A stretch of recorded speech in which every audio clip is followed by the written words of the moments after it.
pada saat kita memilih, saya ingat 2019 itu yang terjadi.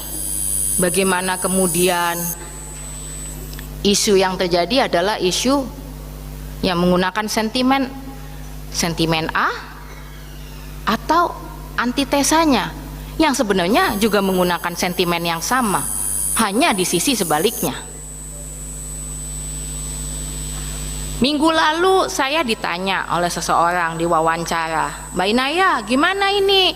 Kita ini kan sekarang dalam kondisi kayak gitu tuh, secara emosional ditarik di kelompok-kelompok yang mau Indonesia supaya berdasarkan satu ini aja gitu, yang radikal dan fundamental dan bla bla bla bla gitu ya, yang hanya satu terjemahan aja, kalau nggak sesuai sama mereka berarti salah gitu.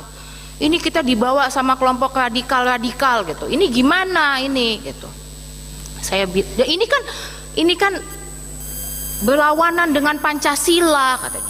Saya bilang, betul, dan ini kan yang terjadi. Bahkan para calon pemimpin kita membawa nafas seperti itu.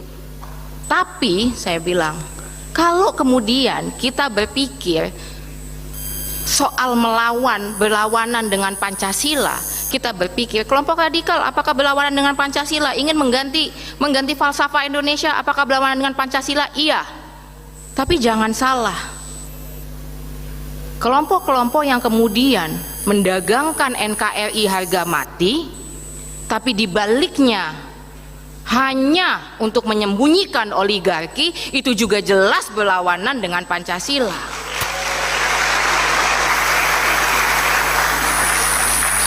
Dan hari ini kita ditarik ke sana ke sini, ke sana ke sini.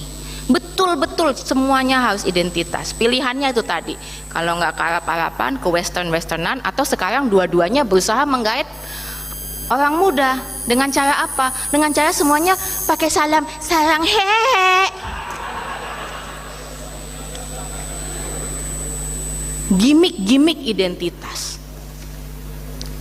Dan ini yang menarik. Dan ini semakin dikuatkan. Kenapa? Karena kalau kita bicara demokrasi dan kita bicara soal kan selalu dibilang demokrasi itu punyanya Barat. Saya bisa dibilang mungkin sedikit sepakat. Demokrasi di Indonesia yang banyak terjadi kemudian memang punyanya Barat. Kiblatnya ke sana. Seakan-akan kita nggak punya sendiri. Demokrasi Barat kan menitik beratkan memang pada identitas. Identitas saya harus dihargain. Makanya hari ini semua orang berlomba-lomba untuk menunjukkan identitasnya. Saya A, saya B.